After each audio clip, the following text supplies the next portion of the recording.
Hey guys, wanted to say howdy ho. I know it's been a little while since I posted a video, and I do apologize. I actually had one recorded, went to edit it, video's gone, no idea what happened, so here we go again.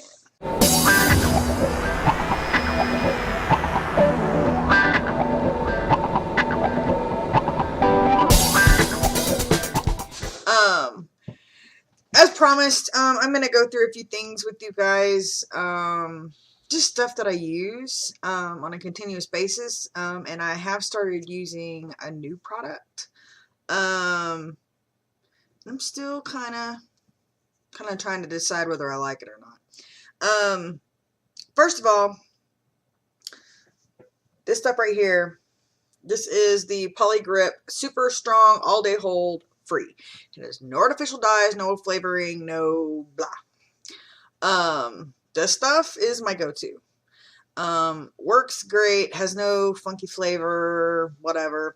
I have discussed in other videos, it's kind of a pain in the butt to get it off though. And to get it off the dentures is kind of a pain in the butt.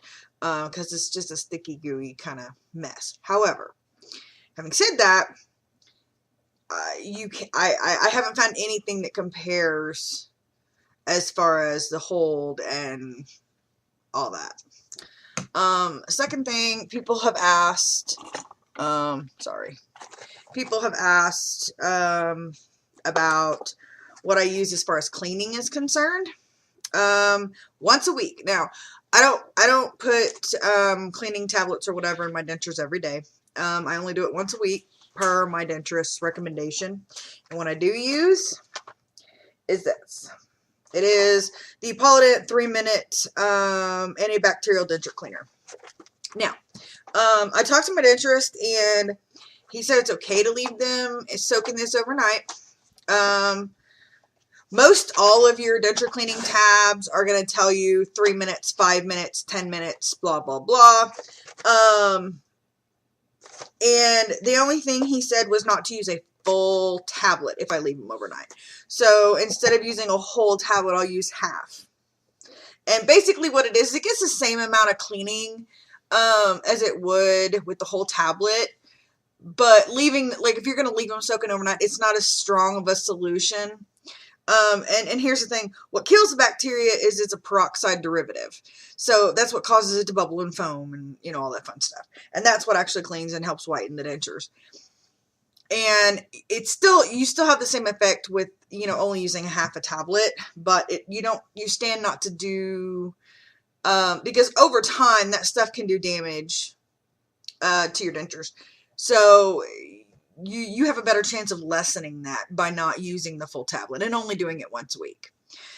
And daily, I use a regular whitening toothpaste. I use a regular stiff toothbrush. And if you hang on a minute, I'll show you. Okay, so I use the Crest Complete Whitening, or Extra Whitening. And I use just a regular old stiff toothbrush. Now this one has a little rubber things. I don't know where you can see that on this side. Like it has these little rubber, whatever. Those things are great. Getting the adhesive off can be a real pain in the butt sometimes. But those little rubber things seem to grab on to the adhesive, or the adhesive grabs onto them, one of the two. And it'll kind of pull it out. So, I mean, that helps. And this is the new product that I've just started. And I mean, I've used it twice, I believe. Today's being the second day. And it's the Poligrip Super Strong All Day Hold, the Extra Strength Powder. Now, having said all that, this is not a sponsored video.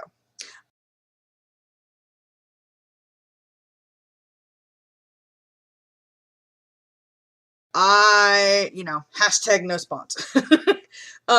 These are just the products that I'm using. And I'll explain why. Yes, there's a whole lot of Poligrip, blah, blah, blah.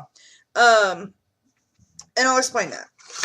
I'm really pleased with the Poligrip paste adhesive. So given that, I figured I would give the Poligrip powder a chance. Now, having said that, as far as my dentures are concerned, for the bottoms, I really like the powder. I really do. It seems to set up firmer. It's, you know, more a quicker adhering to my teeth, or whenever. It doesn't seem like it takes as long to set up as the this stuff. But for the uppers, I don't know. It just it's odd. And for those of you that have never used the powder adhesive, it takes a little getting used to. Second of all, this seems to have like the powder seems to have kind of like a minty, mentholy kind of aftertaste or after effect. It's not really overpowering, but you know, I'm vividly aware that it's there. So we'll see how that goes. Today is the first time that I've tried with both upper and lower with the powder. So we'll see how that goes. As of right now, they seem pretty solid. So we're going to chalk it up to a success as far as today's concerned. I'm going to address a viewer's question.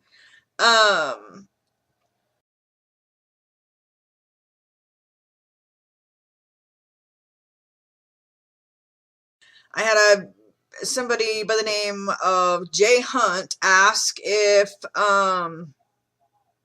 that said that they were getting dentures soon and wanted to know if I was having any trouble eating or chewing with my dentures. And I will address that question. First of all, they ask about, you know, some pretty specific things. First of all, I don't have any trouble with peanut butter or things like that. I will say this. I don't have trouble eating it. However, it's a slow process.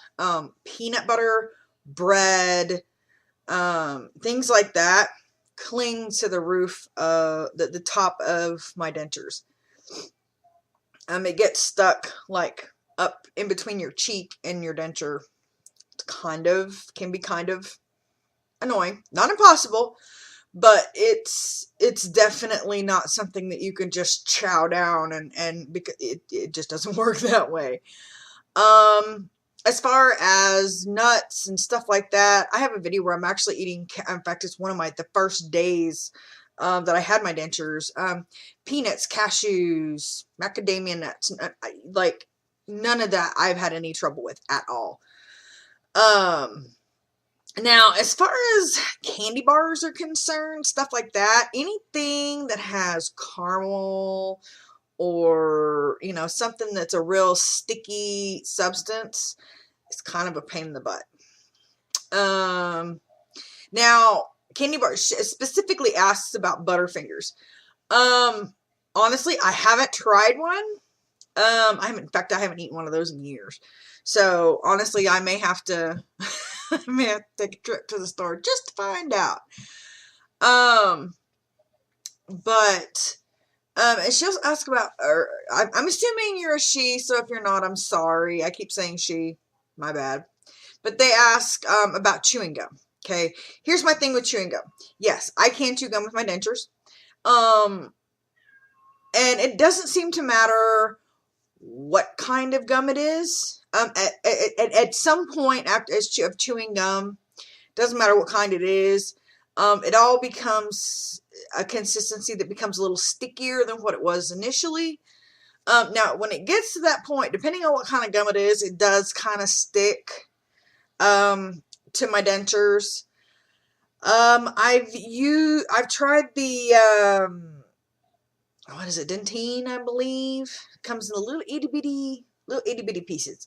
And I didn't have any trouble with it at all. as far as eating and things like that, general rule of thumb is try small bites first. Always start out small because you don't want a great big old bite full of stuff in your mouth, and you will quickly realize one way or another whether you're going to be able to chew it or not. And if it's a small bite, it's a lot easier to maneuver and possibly, you know, work it down or spit it out or whatever. And, you know, so always start small. And honestly, I mean, I haven't really found anything that I just absolutely can't eat.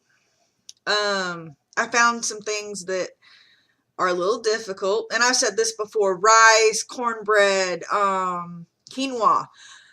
We had some wild rice the other day, and it had, you know, the quinoa mixed in, and I never thought anything about it, but that quinoa got up underneath my plate, and you want to talk about interesting. But I haven't really found anything that wasn't possible. All of it takes a little negotiation sometimes to figure out what you have to do. I have found that well done meat is really difficult to chew. And I'm not a well done kind of girl, but well done. It's not impossible. It just takes an immense amount of concentration to chew it up, you know. But other than that, like I said, I really haven't found anything that wasn't doable. And I mean, it's for somebody that's first starting out, you just gotta take it slow, you know. When in doubt, try it. Don't just assume that it's something that you can't do or whatever. Don't assume, because without trying it first, you don't ever know what you're going to be able to do. So, you know, just because you have dentures doesn't mean that you can't eat peanut butter anymore, or that, you know, you can't eat steak, or, you know, things like that. It's not true. It's just like somebody with a prosthetic, you know, an arm or a leg or whatever. They have to go through physical therapy and relearn how to use that limb with the artificial part. Well, it's the same difference when you get dentures. You're basically putting prosthetic teeth in your mouth. And you can't assume that you're going to jump off the gun and just be able to go to town with them, because it doesn't work that way. I mean, granted, I did better than a lot of people did to start. But I think that I have to say that has a lot to do with the fact that my dentures fit very well when I first got them. Now, I did need some adjustments within the first couple of days, but they were minor. But to say that, you know, my dentures fit very, very, very well. And that right there was the biggest help to me, because if you have dentures that don't fit, or that don't seat properly, or that aren't comfortable, it's going to make eating and things like that very difficult, because you're going to be constantly fighting, you know, your dentures in order to do so. And it's just like somebody that has a prosthetic that doesn't fit properly. You know, it's not going to function for them properly. Well, teeth are the same thing. So you have to take that into consideration. You also have to take into consideration that there's a learning curve here. You're stepping into territory that, you know, this is new territory. So you can't be too hard on yourself and assume that just because you can't do things that other people could right off the bat, that there's something wrong. No, it's just some people take more time to get used to something than others. Plus, you know, a lot of it has to do with your body's ability to adapt, I guess is the word I'm looking for. It's your body's ability to say, this is foreign, but we can work with it. Because unlike, you know, a prosthetic that's on the outside of the body, these teeth are inside your face.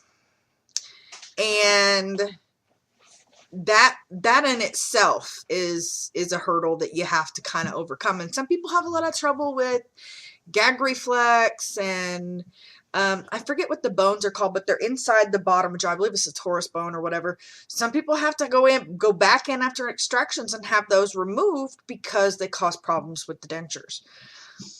So I mean, you have to give yourself the benefit of the doubt and understand that it's not all going to be perfect always. Just a week or two ago, my teeth chipped, and I had to go have one of the teeth, or a couple of the teeth out of my dentures replaced because they were defective. And I mean, it's something that they couldn't avoid, and I understand that. And now I'm not holding that against my denturist or whatever. I mean, you know, shit happens. It's one of those things that I'm not going to sweat the small stuff. And it was fixed within the day, and you know, it was a minor setback, but in the long run of things, you have to be prepared for stuff like that. You have to understand that it's not always going to be perfect. It's not always going to be great. There are days that, first let me say this, I don't go without my dentures. I don't. They're the first thing I do when I get up, and it's the last thing I do before I go to bed. There have been a couple of nights that I've left them in just for the simple fact that I was too tired and lazy to take them out, and they were glued in pretty tight, and I didn't want to fight them to get them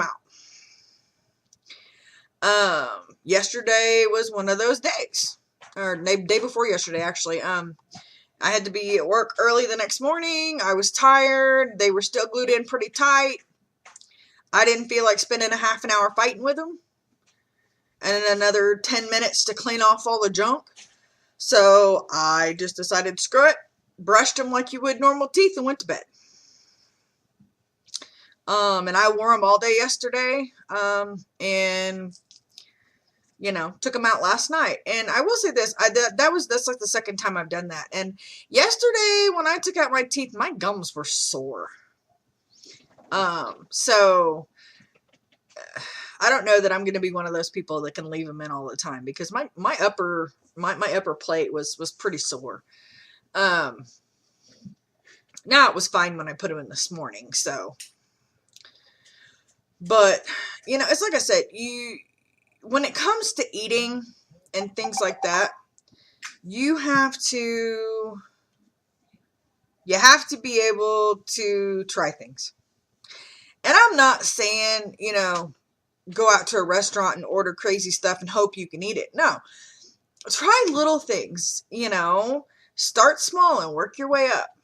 You know, it's if in doubt, the worst thing that could possibly happen is you got to spit it out. And I've had to do that, you know, especially when I first got them, you know, trying to learn how to use them and you know, all that. It's inevitable. It's gonna happen, and don't beat yourself up about it. You just have to roll with the punches. So, as of today, I'm a little over 4.5 months out since my extractions, a little over 2 months since I got my teeth. And I have to admit, it's a learning process, you know.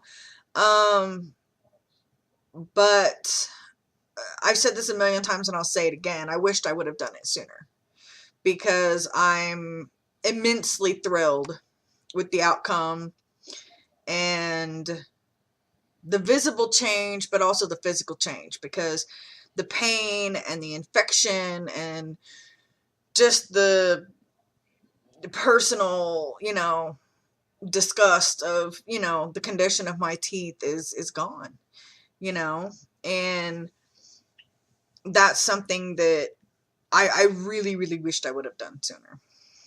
So I am going to sign off for now, guys. I will keep you guys updated on the Poligrip powder and, you know, let you know what I think about it. So if you guys have any further questions, please ask. And my media links are going to be down in the description. So hit me up, guys. I really appreciate all the support and the kudos and the questions and everything. So, you know, it keeps me motivated to continue to put videos up for you guys. And I want to apologize at the fact that it's been, you know, almost a week now since I posted a video, and I'm going to claim computer error. So we're gonna blame it on old Bertha over here. But I will check in with you guys later on. I hope you guys have a great rest of the weekend. I hope that the month of August and school returning gives some parents out there some relief, because God knows my refrigerator is going to be glad to see my kids go back to school. But until then, I will bid you guys adieu, and just remember, guys, you gotta keep smiling. They're contagious. It's free. Doesn't cost anything. But if you like the videos, throw me up a like, guys. If you want to see more, subscribe. Like I said, hit me up on Twitter, Facebook, email. Everything's down there. And until I talk to you guys later, have a good one.